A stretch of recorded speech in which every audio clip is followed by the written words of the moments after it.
आज आपण महाभारतातल्या एका फार रंजक प्रसंगाबद्दल बोलणार आहोत. हां. गोष्ट आहे द्रौपदीची. तिला नदीमध्ये एक अद्भुत असं गुलाबी फूल सापडतं हो, सुंदर फूल. आणि मग तिला ते हवंच असतं, म्हणजे हट्टच धरते ती. हे काही साधंसुधं फूल नव्हतं बरं का. अगदी. मग द्रौपदीची ही इच्छा कोण पूर्ण करणार? तर महाबली भीम. तो निघतो त्या फुलाच्या शोधात. हो. पण हा एका फुलाचा शोध त्याला कुठे घेऊन जातो, काय शिकवतो, चला हे उलगडून पाहूया. हो, नक्कीच. कारण ही गोष्ट वाटते फुलाच्या शोधाची, पण यात खूप काही आहे. गर्व आहे, विनम्रता आहे आणि अनपेक्षित मार्गदर्शन कसं मिळतं हे पण आहे. एका योद्ध्यासाठी हे म्हणजे एक आत्मपरीक्षणच आहे की. तर सुरुवात अशी होते की द्रौपदीला नदीच्या पाण्यात ते फूल दिसतं. हां. अनोळखी पण एकदम सुंदर. आणि त्याचा सुगंध पण खूप वेगळा होता म्हणे. हो, तिला ते इतकं आवडतं की तिला ते हवंच असतं. ती भीमाला सांगते, मला हे फूल आणून दे. आणि भीम, त्याला तर आपल्या शक्तीचा खूप अभिमान हो ना. हो, बरोबर. तो लगेच तयार होतो. हे काय एवढं असं म्हणून कामाला लागतो. फिरतो खूप ठिकाणी. पण ते फूल काही सापडत नाही. नाही, म्हणजे सुरुवातीला त्याचा आत्मविश्वास तर मोठा असतो, पण त्याला अपयश येतं. आणि मग गोष्ट एका वेगळ्याच वळणावर येते. हां. प्रवासात एका अरुंद वाटेवर एक म्हातारा वानर आडवा पडलेला असतो. त्याची शेपटी रस्त्यात. अच्छा. भीम त्याला म्हणतो, औ जरा बाजूला वा, रस्ता द्या. तो वानर काय म्हणतो माहितीये? अरे बाबा, म्हातारा झालोय मी, शक्ती नाहीये माझ्यात. तूच जरा माझी शेपटी उचलून बाजूला ठेव ना आणि जा पुढे. भीमाला हसूच येतं. साहजिक आहे. एवढा मोठा भीम, त्याला वाटतं हे काय मोठं काम. तो जातो शेपटी उचलायला. आणि ती हालत पण नाही, इंचभर सुद्धा नाही. काय सांगताय? तो आपली सगळी शक्ती लावतो, घाम फुटतो त्याला, पण ती शेपटी काही हालेना. इथे खरी गंमत आहे. बरोबर. अगदी. त्याचा सगळा अहंकार तिथेच गळून पडला असणार.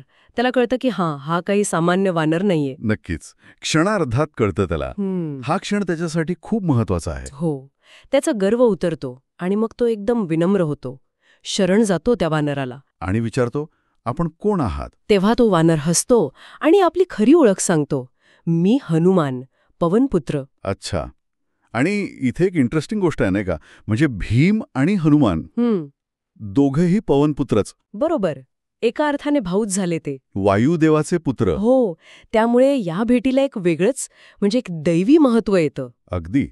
ही काही सहज झालेली भेट नव्हती. यात विशेष गोष्ट ही आहे की हनुमान भीमाला एक मोठा धडा शिकवतात. काय सांगतात ते? ते म्हणतात, मी तुला हे मुद्दाम करायला लावलं कारण मला तुला शिकवायचं होतं की तुझ्या शक्तीचा कधी उगाच अभिमान बाळगू नकोस आणि जगात कोणालाही कमी समजू नकोस. म्हणजे फक्त गर्व उतरणं नव्हतं ते. नाही. पुढे जे मोठं युद्ध होणार होतं त्यासाठी भीमाला तयार करणं होतं मानसिकदृष्ट्या. भीमाला त्याची चूक कळते. त्याला खूप वाईट वाटतं. तो शर्मिंदा होतो आणि हनुमानाची क्षमा मागतो. आणि हनुमान प्रसन्न होतात. हो. आणि मग ते त्याला आशीर्वाद देतात आणि आश्वासन पण देतात की कुरुक्षेत्र युद्धात ते पांडवांच्या ध्वजावर राहून मदत करतील. म्हणजे हे सगळं किती एकमेकांशी जोडलेलं आहे. बरोबर. हा धडा फक्त भीमापुरता नव्हता, तर पांडवांच्या भविष्यासाठी महत्वाचा होता. पण मग त्या फुलाचं काय झालं? भीमाने विचारलं असेलच ना हनुमानाला? हो, नक्कीच विचारलं. तेव्हा हनुमान हसून म्हणाले, अरे ते फूल तर मीच मुद्दाम वाऱ्याच्या मदतीने द्रौपदीपर्यंत पोचवलं होतं. काय? म्हणजे हे सगळं एक प्लॅन होता? हो, जेणेकरून तुझी आणि माझी भेट व्हावी, असं हनुमान म्हणाले. अच्छा. मग त्यांनी सांगितलं का ते फूल कुठलं होतं? हो. हनुमानाने सांगितलं की ते फूल म्हणजे सौगंधिका पुष्प. एक स्वर्गीय फूल आहे ते. सौगंधिका? हो. ते संपत्तीची देवता आहे ना, कुबेर. कुबेर. त्यांच्या अलकावती नावाच्या बागेत ते मिळतं. स्वर्गातली बाग ती. म्हणजे ते फूल स्वर्गातलं होतं? हो. आणि मग हनुमानाने भीमाला सांगितलं, तू आता जा कुबेराच्या बागेत, तुला हवी तितकी फुलं घेऊन ये द्रौपदीसाठी. वा. म्हणजे परवानगी पण दिली. हां. असं म्हणतात की ही जी भेट झाली ना, ती हिमालयात झाली, कदाचित आत्ताच्या उत्तरांचलमध्ये कुठेतरी. असू शकतं. हिमालयात अशा अनेक गूढ कथा आहेत. तर या सगळ्याचा अर्थ काय? म्हणजे बघा, एका फुलाच्या हट्टापायी भीम निघाला आणि त्याला फक्त ते फूल नाही मिळालं, तर त्याहून कितीतरी मोठी गोष्ट मिळाली. अगदी. स्वतःच्या शक्तीची मर्यादा कळाली, विनम्रतेचा धडा मिळाला आणि प्रत्यक्ष हनुमानाचा आशीर्वाद आणि मार्गदर्शन. बरोबर.